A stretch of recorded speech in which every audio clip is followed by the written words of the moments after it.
Distinguished guests, ladies and gentlemen, thank you for coming. We greatly appreciate your attendance. We will now begin a side event to commemorate the 30th anniversary of the DAPC grants. Dame, Zettai, Never Ever. Value Yourself. A drug prevention appeal from Japan after 30 years. First, may I introduce myself. I am Haruya Yamato from the Hiroshima Prefectural Government. I work as a narcotics control officer.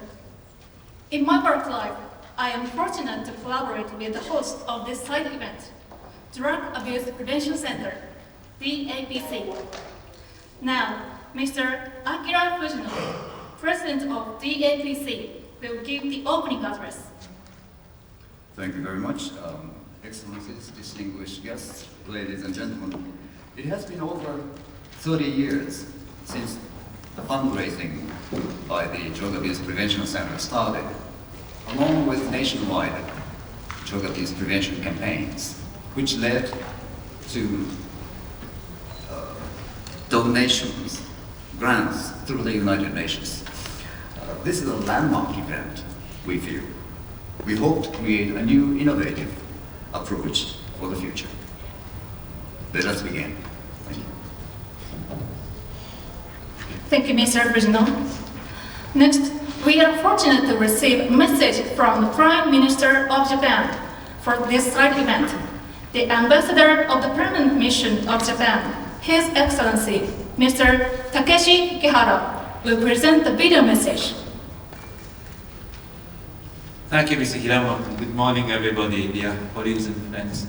Let me first thank DAPC, UNODC, INCB, and all the panelists getting together today for their dedicated efforts to prepare this meeting.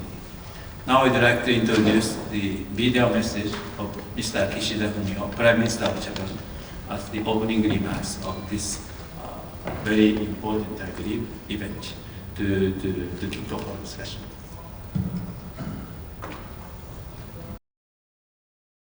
日本国内閣総理大臣として国連麻薬委員会第66会期中にダメ、絶対、愛する自分を大切に30年後の日本からの薬物乱用防止アピールと題するイベントが開催されますことを大変嬉しく思います。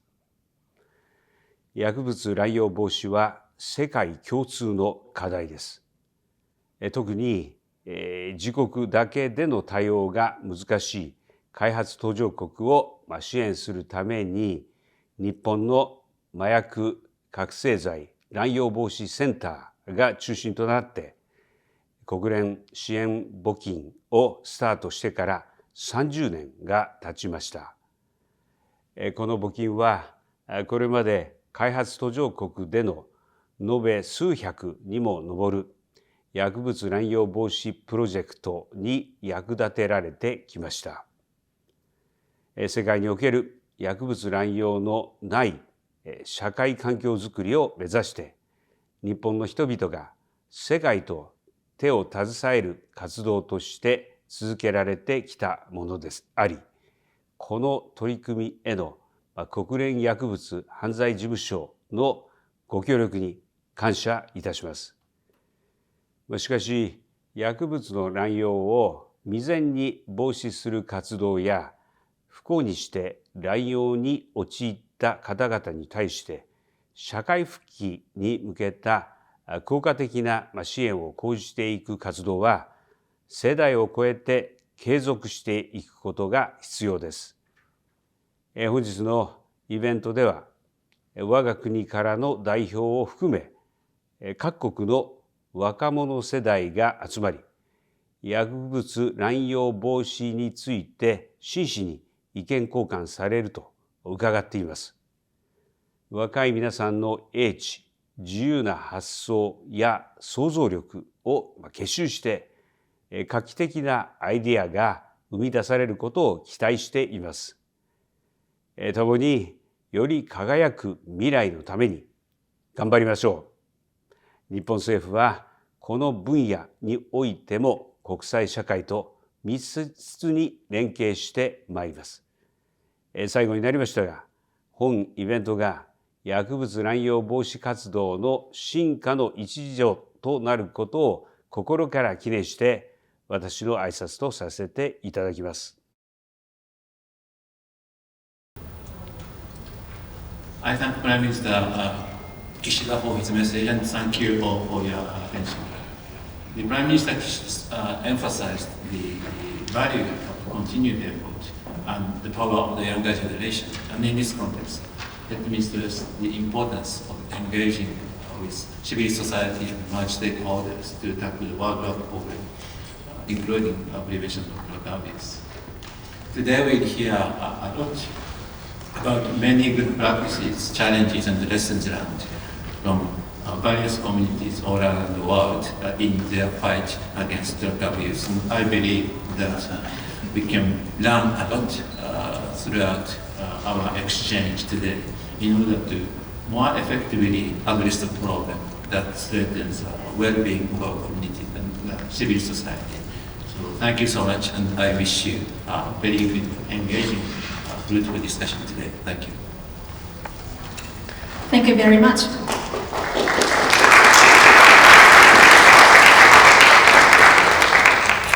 Next, may I introduce Ms. Ghada Fathi Wali, Executive Director of the United Nations Office on Drugs and Crime. Despite her tight schedule, particularly during the Commission session, the Executive Director has graciously accepted our request to address this side event. May I now invite you, Madam Executive Director, to please give us your address. Thank you. Dear Mr. Fujino, dear Ambassador Hikihara, Excellencies, ladies and gentlemen, and a special welcome to the youth who have joined us today. I would like to start by thanking the government of Japan for their support to UNODC. I would also like to start by thanking the Prime Minister Kishida for his words of support to UNODC and to the cause of drug prevention. But government efforts alone are never enough. And the role of civil society, youth, all parts of communities are very, very important. Last July, I had met with the board of the Drug Abuse Prevention Center in Tokyo. And I was very inspired by their commitment to serve over the years. So I promised to join the celebration of 30 years of DAPC fundraising. And I'm here today to applaud the generations of young DAPC volunteers in Japan who have collected $6.8 million for drug abuse prevention over the years. I'm here today to recognize the dedication of helping their peers around the world escape the harms of drugs, and this was truly inspiring to me when I visited Tokyo and heard the details of the story. And the length, the 30 years, is a sign of commitment, and it's a very important sustainable effort. Because you cannot address the issue of drugs with a one-off intervention. It has to be a sustained effort, a commitment over the years. And UNODC shares DAPC's profound commitment to preventing drug use by young people. Together, UNODC and DAPC have been supporting youth-focused drug use prevention activities in low and middle-income countries since 1994. Today, the world is realizing that prevention is the solution. For 30 years, our DAPC grants program has enabled NGOs and community-based organizations around the world to launch and scale up activities to prevent drug use, promote healthy lifestyles, and empower young people. In the last 10 years alone, DAPC grants have supported 139 projects in 55 low and middle income countries in every region of the world. Those projects reached approximately 166,000 direct beneficiaries and almost 4 million indirect beneficiaries. All of our projects are guided by the UNODC WHO international standards on drug use prevention, which are firmly grounded in scientific evidence. To give you a better idea of the impact of your grants across the globe, allow me to mention a few concrete examples. In Nigeria, we enabled 580 girls to learn about the consequences of substance abuse and to develop skills for coping with anxiety and stress, and this has helped them develop resilience against drug abuse. In the Lao PDR, we provided 6,700 children and young people who have left school with non-formal education opportunities, including sending mobile classrooms to promote school enrollment in marginalized areas. Peer-to-peer approaches to drug use prevention can be very effective. So the APC grants in Albania have supported student leaders conducting awareness-raising activities and drug prevention seminars in schools, reaching 7,200 students. And in Nicaragua, we provided 600 children and caregivers with family skills training to promote effective parenting and to enable youngsters to make informed decisions. Dear friends, we should never underestimate the power of prevention. Investing in the healthy development of young people is an investment in our common future. The theme of today's event, Value Yourself, is an important message for young people everywhere. I'm pleased that participants in this END Youth Forum are with us today so they can hear from peers who have benefited from the APC grants. It's a good opportunity for sharing effective strategies and sparking new ideas. I would like to thank the APC for its long-standing support. The APC's work is a model that I hope many countries will replicate. UNODC is proud of our partnership, and we look forward to many more years of fruitful collaboration to prevent drug use by children and young people. Thank you.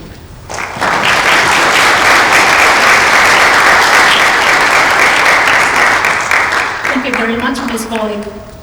We would now like to present to you a movie clip that summarizes drug prevention activities in Japan and accompanying fundraising campaigns for the United Nations.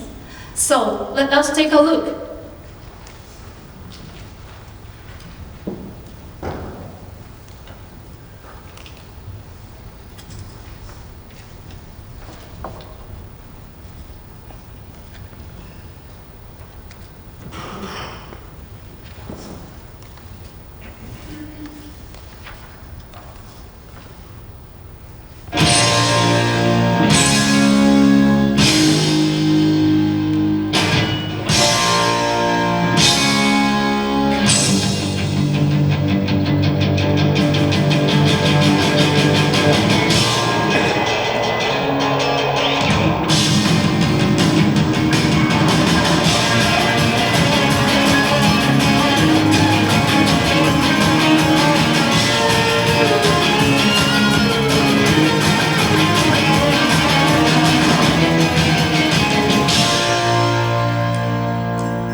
Japan.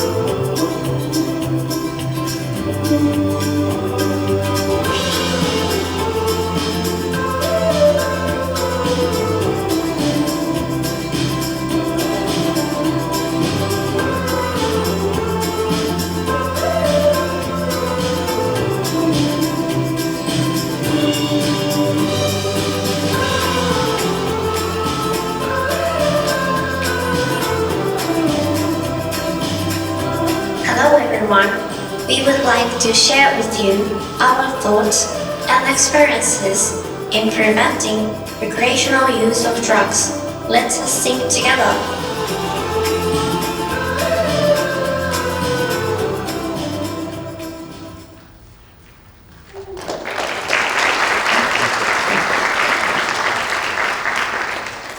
Thank you very much.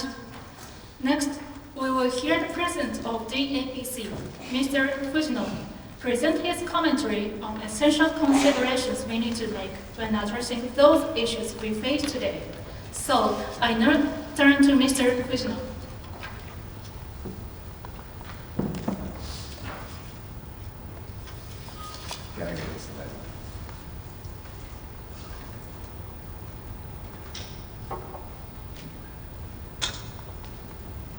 Good. Thank you very much. History does not repeat itself, but it does often rhyme, as the saying goes. History is also like being in a rowing boat. Unless you look back, you cannot determine the direction you wish to take. Half a century ago, the international community amended a single convention on narcotics drugs. As we all know, the main purpose was to strengthen the functions of the International Narcotics Control Board.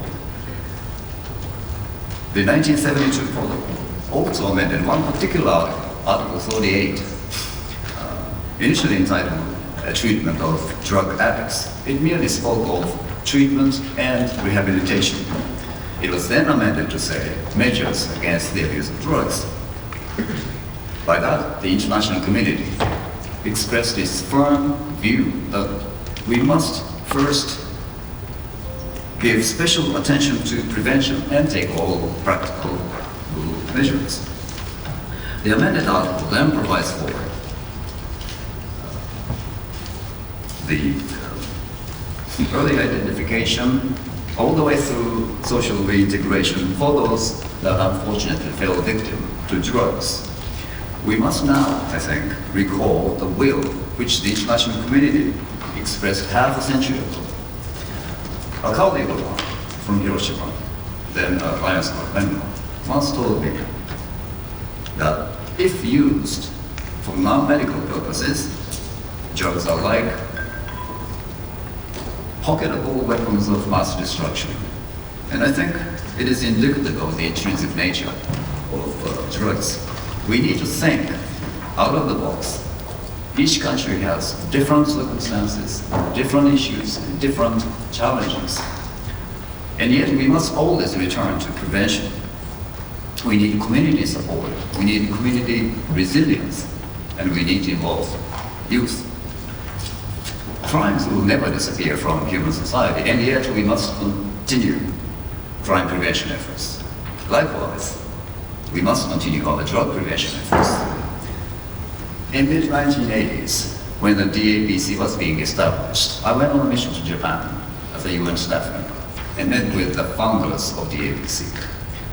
Because of that encounter, the founding fathers of the DAPC conceived the idea of providing grants through the United Nations.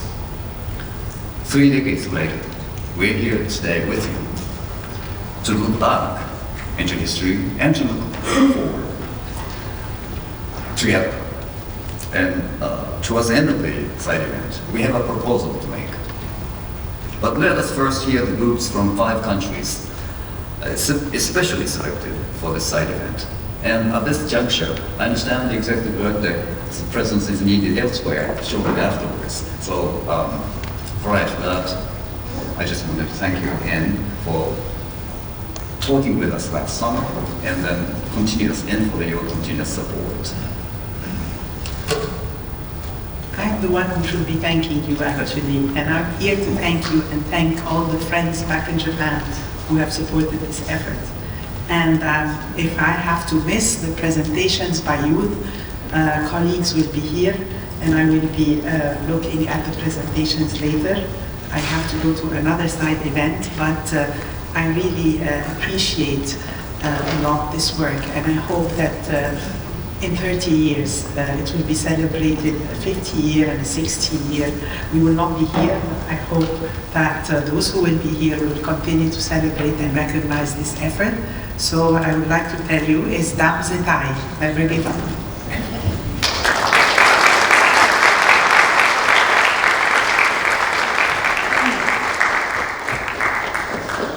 Thank you very much. From here, we'd like to move on to our youth panel. the funds raised in Japan have been contributed through UNODC to a large number of drug abuse prevention activities in developing countries. Today, on behalf of those countries, youth from Laos, PDR, Montenegro, Peru, and Turkey are with us here in person or through video messages. Also, Japanese university students involved in these activities are here to speak to you. In this section, the president of the APC serves as the moderator. Let us begin, and I just want to check if our Lao friends are online.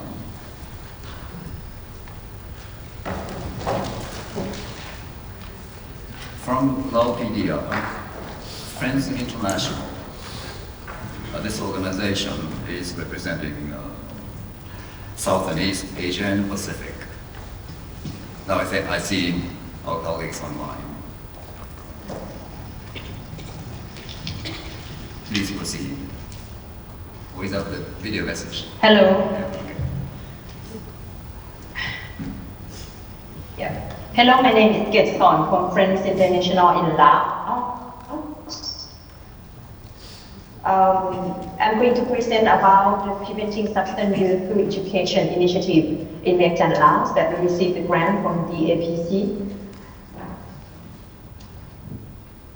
Our challenges of the drug situation in Laos among marginalized youth and families are the use of opium, alcohol, and amphetamines. So the family dysfunction, child abuse conflicts with the law, inability for social integrations, and due to the COVID-19 outbreak, many of them turn to drugs as a coping or escape mechanisms. We have 3 activities of drug prevention interventions. First activity are intervention with drug using youth. Second, supporting access to education in high-risk communities. The third activity are partnering with public school for the drug prevention policy and the student workshop.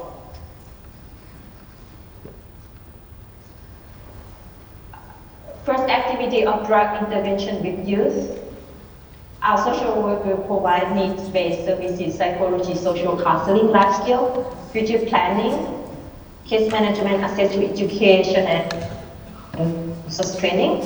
The location of these services was in prison, government centers, communities, as well as schools and on the street. So we also have activity in the government centers and in the landfill. For example, the second samples of our activity are support to access of education. Our outreach mobile school bus in community providing non-formal education, hygiene, health, and first aid for children who were out of schools. We also support children to enroll in school by providing school materials, school registration,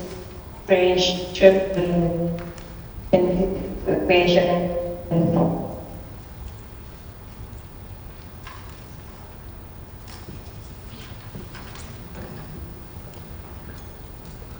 activities. Third activities, we are partnering with schools. We develop drug prevention policy and putting in place the policy in our schools. We train teachers on drug prevention and organize the work with the student, fostering better understanding of substance visual preparations. With the teachers and school, we create the rules and policy consequence, child-friendly drugs abuse policy.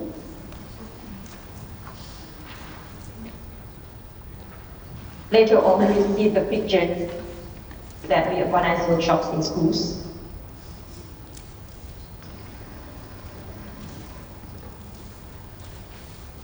So main achievements in this project was 72 youths will receive drug interventions and 429 children will reach potentiality and school integrations. We work with 6 schools, 26 teachers are trained on the preventions, and we organize the workshop with 391 students.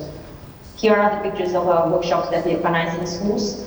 And our next step is we support school partners to continue workshops each year. We will also refresh training to the teacher, expand the work in new schools, and set up the school policy and the workshops. We explore partner with government centers, social integrations on drug using booths, including mobile training, mobile vocational training in those communities and the work and in the drug rehabilitation center and government centers. And now I would like to end with this short video testimonial about the impact of our work. Thank you very much.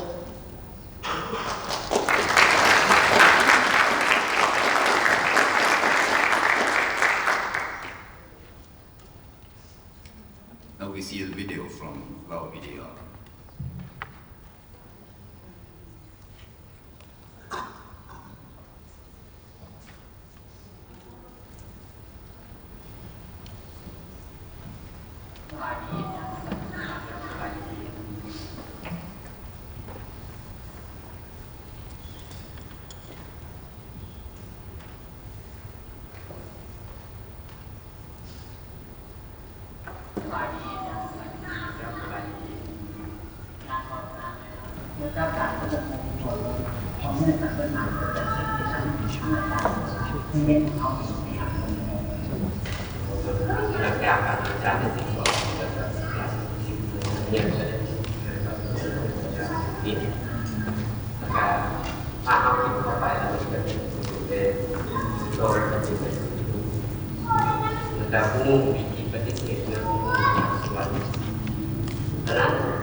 Now next we'll be hearing from our colleague from Montenegro, Kazakhs, representing Eastern Europe.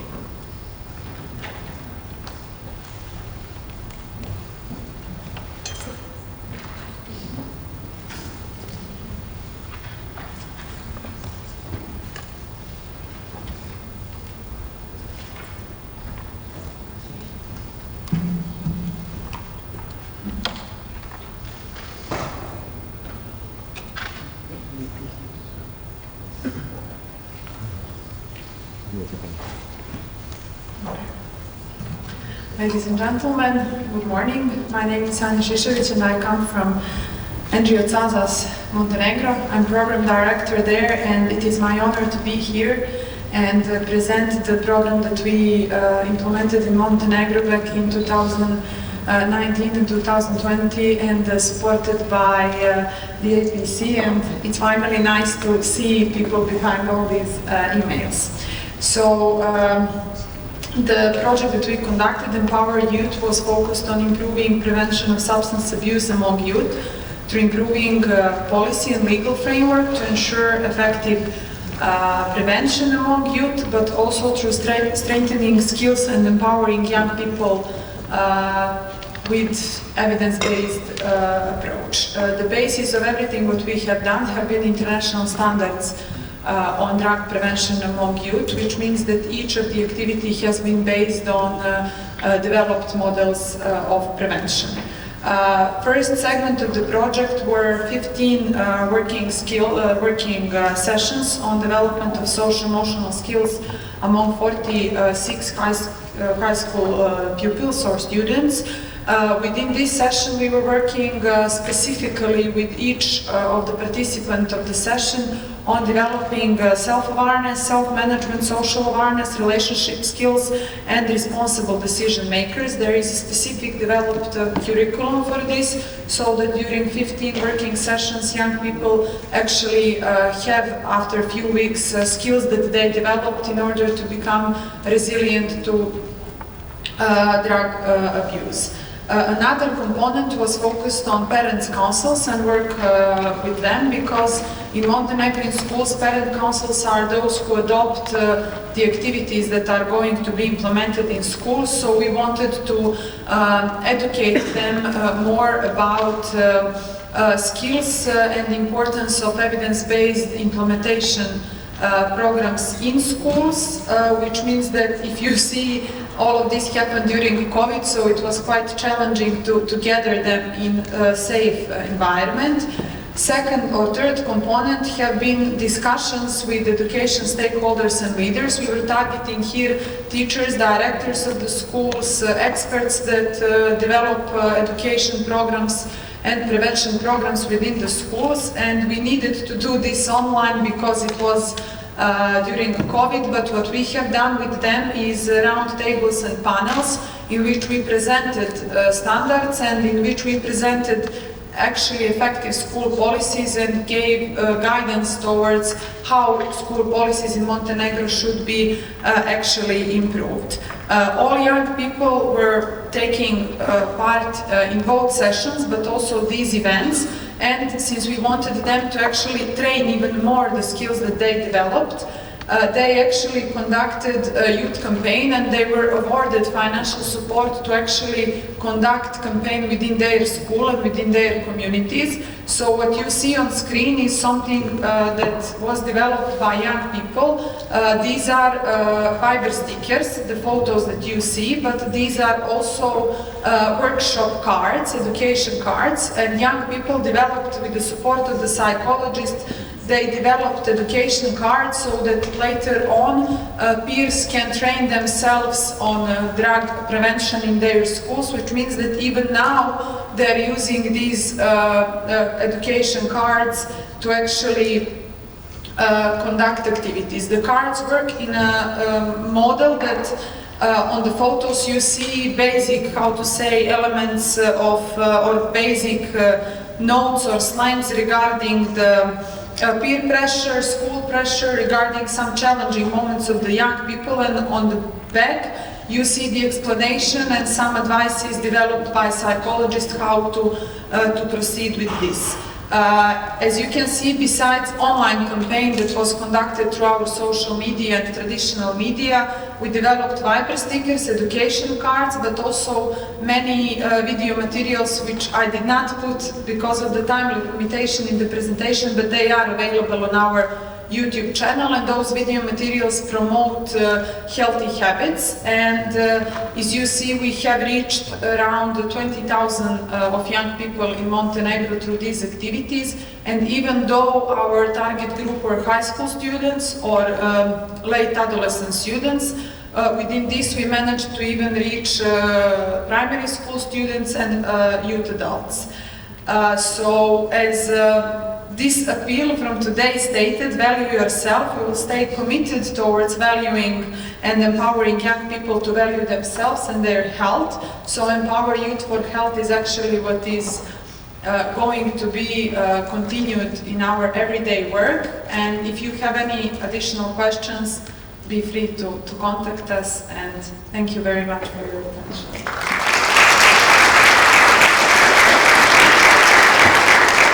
Thank you very much indeed. Very interesting remarks.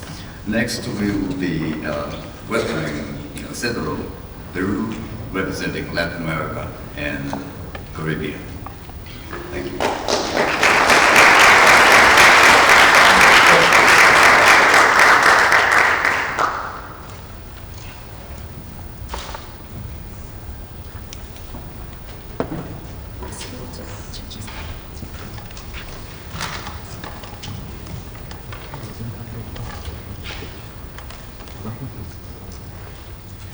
Good morning. My name is Claudio. I am 17 years old. I have participated in the Libre organization since 2018. And in our schools and neighborhoods, there is a drug problem. So I was wondering what to do about this problem. So with Cedro, we built a proposal that bears the same name as organization, Libre. It stands for Leaders Promoting Change. The Libre project was developed in the district of Santa Anita in Lima, Peru. And its objective was to empower adolescents, members of Libre, and achieve political influence in the community, facing the problem of drug abuse.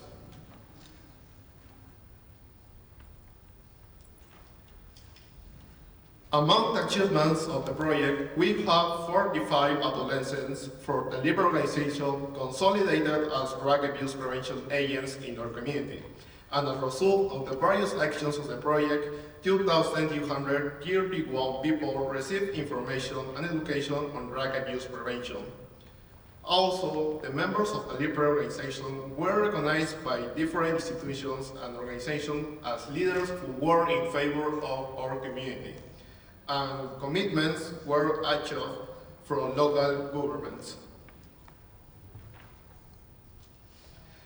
To achieve the result, we performed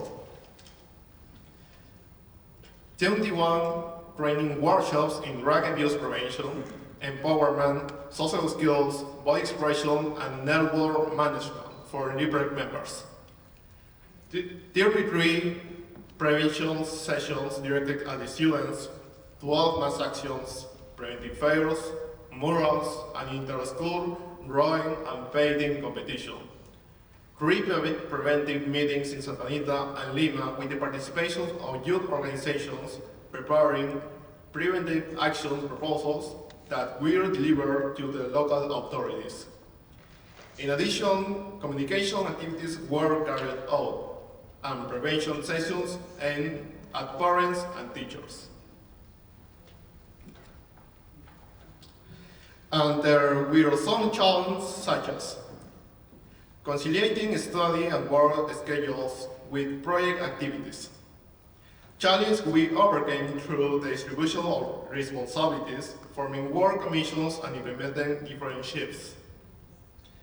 The second challenge is achieving adherence and avoiding desertion on organizational members. Challenge we face through motivation and involvement in community activities. And finally, the new mayors and municipal officials in January 2023 presenting the project, its objectives and actions to municipal officials, and getting their commitment to continue supporting preventive actions in coordination with the organization. Some proposals of the LIBER organization are preventive drug abuse projects that should include content on mental health promotion, sexual education, human rights, and citizenship. Continue strengthening the development of soft skills, strengthen the capacities of the adolescents to articulate with other organizations from different districts, replicate the project's experience in other districts of the country, and finally, incorporate new actions to achieve greater involvement of adolescents and drug abuse prevention, such as recreational and sport activities. Now we will share with you a video of the LIBER project.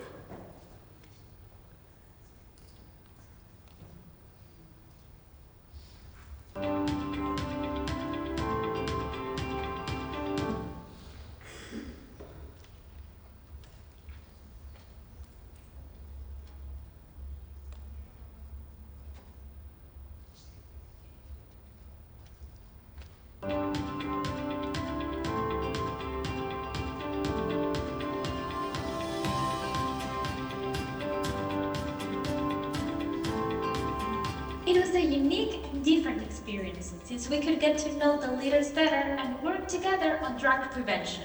This has been one of the best experiences I have had throughout my teen years, since I have also learned many things and I currently consider myself an agent of change that seeks to prevent drug use in teens and young people.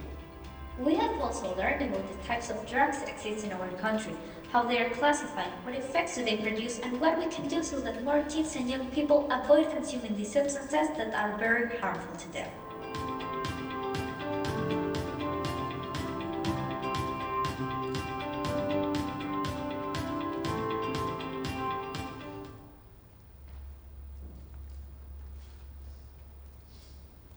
Thank you very much.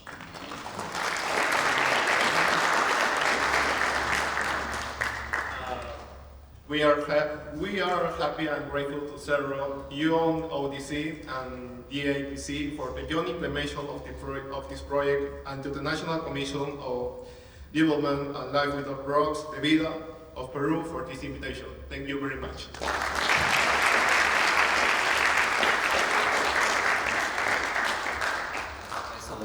inspiring plans for the future, also involving the youngsters. We were very pleased to hear that. Next, we'll be hearing from the Turkish Green Crescent Society, representing Africa and Middle East.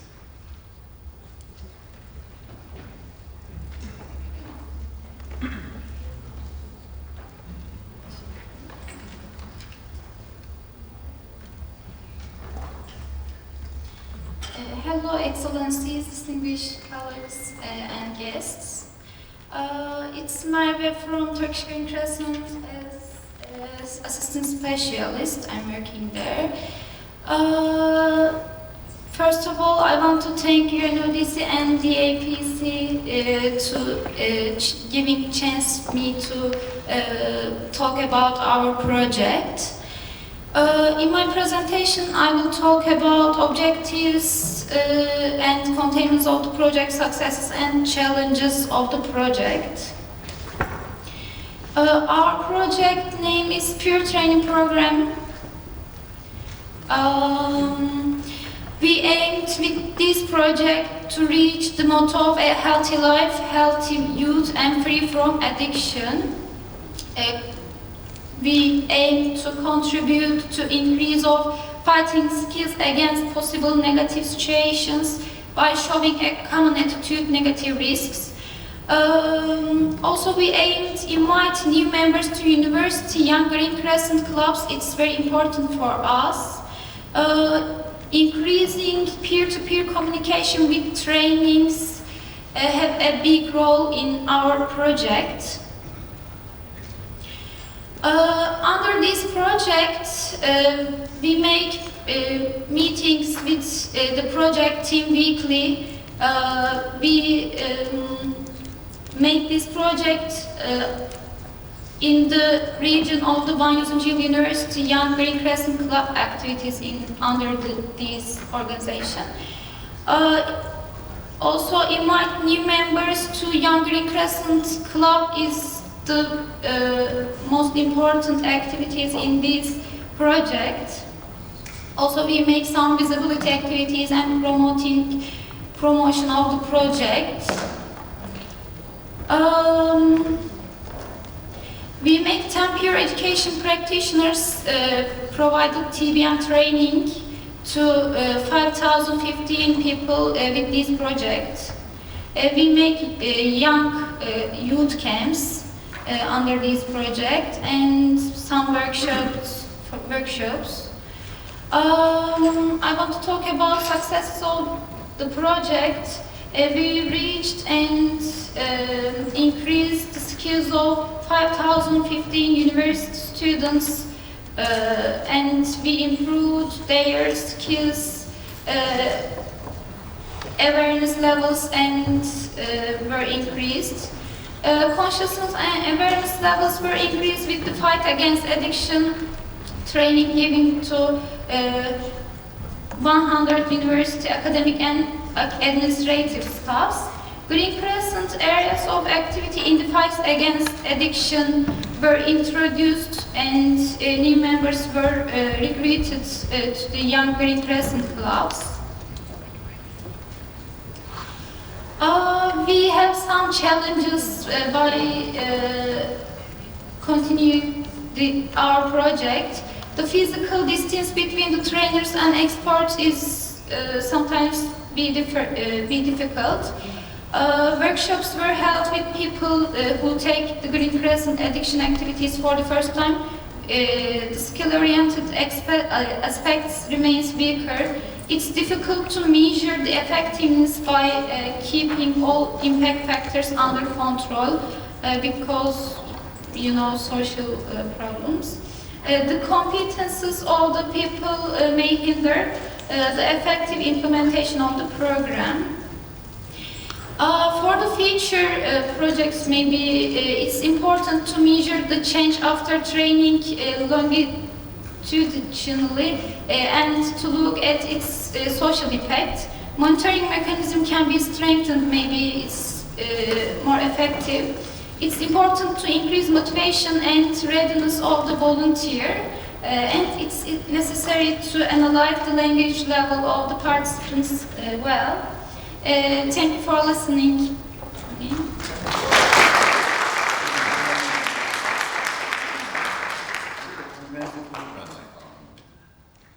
Now we hear from Japan. 3 students originally coming from Hiroshima will be speaking to you.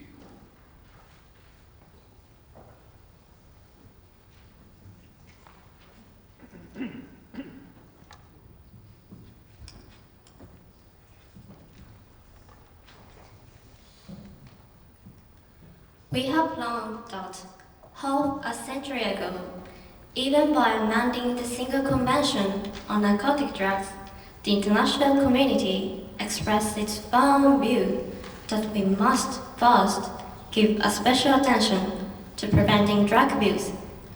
We are also conscious that if anyone unfortunately fell victim to drugs, we must extend our helping hands. This, of course, requires so many steps to be taken and involves so many people and services.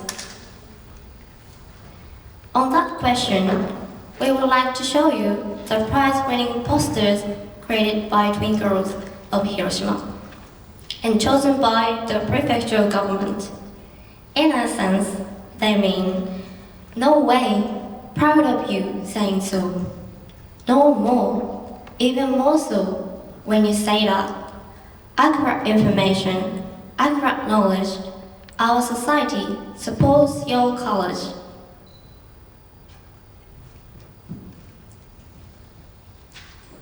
Coming from Hiroshima, the very first and one of only 2 cities in the world that are ravaged by atomic bombs during World War II. I cannot help thinking of those extremely difficult times after the war, when citizens joined forces struggling to revive from drug dependence.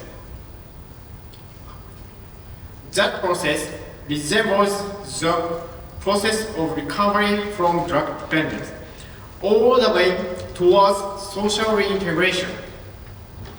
I find something in common between the 2 processes. That is, the will and the determination needed towards recovery, perseverance, and helping hands extended to each other, and societies that do not isolate but support the weak. We believe drug abuse is not just a problem for the individual involved, but for society as a whole. As a student born and raised in Hiroshima, I feel it is my mission to convey this message to the world. In a truly peaceful world, I personally believe there would be no danger and no need for drug abuse. In Japanese schools, the implementation rate of drug abuse prevention class is over 80%. I myself have been privileged to take these classes. Also, along with peace education programs distinctive of Hiroshima. Thanks to these classes, the lifetime experience rate of illegal drugs in Japan continues to be quite low. What can we do to keep this? What are the effective ways of learning about drugs? Members of the Lions Clubs in Hiroshima have hit upon a good idea to build a youth-to-youth education system. In that system, we university students also serve as young instructors. Children, as you know, tend to feel comfortable with instructors closer in age to them. So thankfully, they pay attention to us.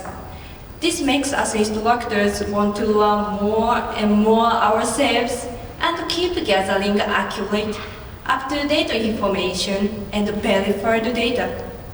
So, this system creates a synergy between learners and us instructors.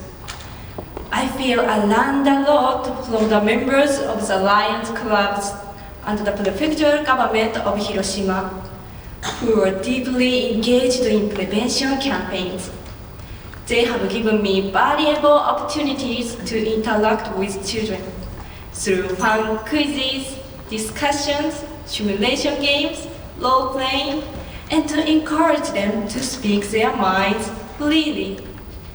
I strongly believe that if we can respond to interested, sparkling eyes in children with care and clarity, there is definitely a better chance of preventing drug abuse among them as they grow up. I also feel it is essential for more children to learn to find that something in their interests or desires in life to turn into an exciting personal goal. Having such a goal to pursue with passion, no matter how simple or small it might be at first, would most certainly help them develop the mind to stay away from trying drugs. You may ask whether our efforts would solve all the problems we are facing. They would not. Nevertheless, nothing will change without someone taking an action, one step at a time. My father is an active Lions Club member in Hiroshima. Over the years, he has been implementing activities with his fellow volunteers. He has always educated me on the dangers of drugs since I was a child. While studying abroad, I was once offered a piece of birthday cake. The offer seemed completely harmless. However, I was shocked to hear that there were cannabis inside. At that moment, I immediately refused. I remember the promise I had made to myself and my father.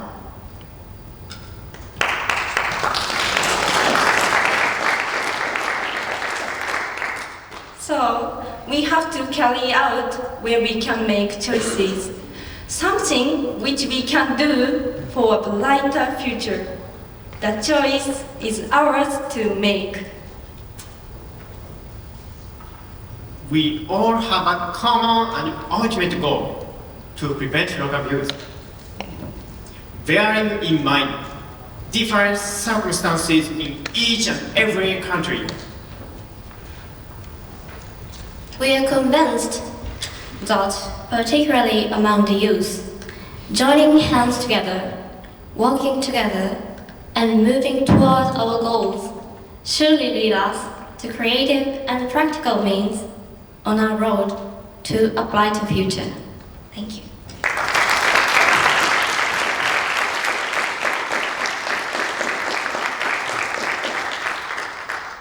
Thank you very much to all the representatives of the young generation. Now we move on. Thank you very much. At this point in time, we would like to introduce two other important guests. First, the President of the International Narcotics Control Board, Ms. Judge Abadia. We are most grateful to her for finding time from her tight schedule to be with us at this landmark event. So, may I now invite the President of the Board to address us. Thank you very much. I'm very pleased to be here and really inspired by the work which is being done by the groups who have presented to us, and I'm sure there are more groups all over the world who are doing this work. So, distinguished Chair, Excellencies, ladies and gentlemen, on behalf of INCB, I congratulate the Drug Abuse Prevention Center on 30 years of drug abuse prevention efforts. I also thank the Honorable Prime Minister of Japan for his very inspiring message and support to this cause. As you know, the ultimate goal of the Drug Control Conventions is to safeguard the health and well-being of humankind. They require that states give special attention to and take all practicable measures for the prevention of abuse of drugs and for early identification, treatment, education, aftercare, rehabilitation, and social integration. To support states, INCB has published in its annual reports thematic chapters on treatment, rehabilitation, and social integration, and improving prevention and treatment services for young people. Further chapters have looked at the issue of women and drugs and the hidden epidemic of drug use among older people. In the 2022 annual report of the INCB, we have made 3 specific recommendations in this area. Firstly, we encourage countries to strengthen the collection of data on drug use and treatment demand to inform the development of evidence-based approaches to prevention and treatment. Secondly, we encourage countries to reduce the stigma associated with drug use disorders and to implement evidence-based prevention, treatment, rehabilitation, and social reintegration programs. Thirdly, INCB encourages the international community to work with governments to strengthen their regulatory frameworks and the provision of health services in prevention, treatment, rehabilitation, and social reintegration. The conventions also require that states promote an understanding of the drug use problem and its prevention among professionals and the public, and coordinate efforts in drug demand reduction. We cannot understate the role of civil society, which has got a very important role in this regard. The way forward, in my opinion, is what I have seen in my career, 35 years with the Government of India, working in the field of drug law enforcement as well as drug demand reduction. That we need to have a platform to discuss these issues, which I find is lacking at the moment. There is no focal forum where countries and organizations can come together and discuss and share their experiences. I've personally participated in and organized regional meetings of the heads of narcotic law enforcement agencies, and I have seen firsthand the value of global cooperation in drug control and how it can translate into tangible results. I believe that the time has come to create a platform of regional networks for discussion of prevention, treatment, and rehabilitation on the lines of the HONLIA, which is heads of narcotic law enforcement agencies. This would enable countries to coordinate at the executive level demand reduction efforts and share experiences, knowledge, and best practices. The participation of NGOs and civil society organizations and youth organizations will further give a holistic picture of the situation.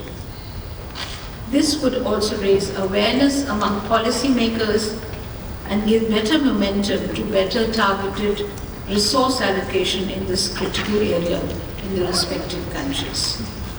Such a meeting of minds will contribute significantly to improving health and well-being and preventing the significant personal, societal, and economic harms associated with non-medical drug use. I reiterate my congratulations to the DAPC on 30 years of supporting prevention. The work being done by the youth leading this initiative is truly inspiring and needs continuous support. My best wishes for your next generation of support to drug demand reduction. Thank you very much. Thank you very much. Finally, we'd like to introduce our last guest, Dr. Daisaku Sato, who is the representative of Japan to the current session of the Commission as the Director of Compliance and Narcotics Division, Pharmaceutical Safety and Environmental Health Bureau, Ministry of Health, Labor and Welfare. We will now hear a message for the future from Director Sato.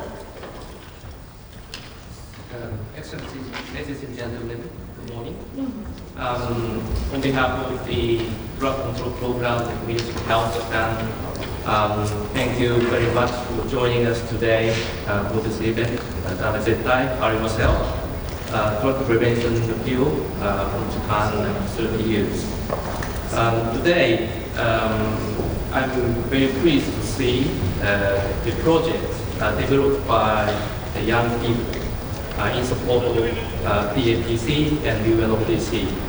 We recognize every effort to raise awareness of prevention and education to manage to keep drugs away from young people. I'm sure the spirit of value yourself has been proliferated by the power of youth in the world. Drug abuse is a serious social problem and threat of public health. It is not only harmful to human body and mind itself, but will affect greatly the lives of your families and others around. They must be prevented. Based on this concept, Japan has been promoting both domestic and international activities to raise awareness of prevention of drug abuse.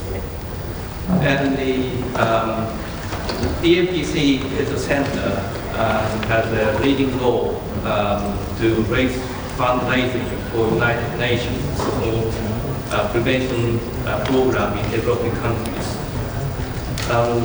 It is extremely important to stay away from drugs, and your understanding and cooperation are indispensable. While in the Japanese government, while we are securing services for drug addiction treatment and support for social reintegrations, we have been taking this awareness building approach that places great emphasis and effort on primary prevention of spread of drug abuse in the society. We recognize the education and outreach is highly effective to help people understand the harmful impact of drug addiction and abuse, especially for young people before they hit their fingers on drugs. Finally, I'd like to conclude my remarks by thanking UNODC and all those involved in organizing today's memorable event. I'm hoping this opportunity will serve to share our good practices that will further contribute to advancing global drug abuse prevention efforts. Thank you very much for your attention.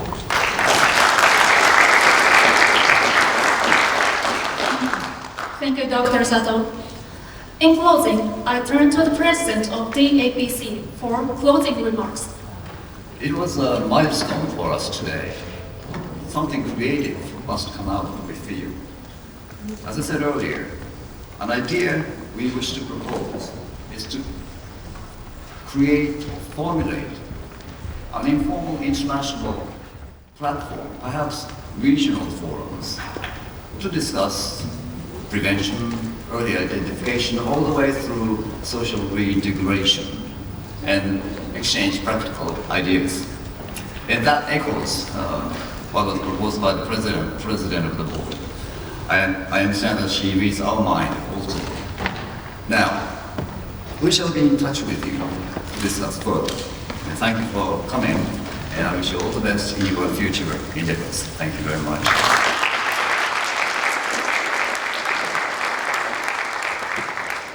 I now declare the side event of Japan is closed.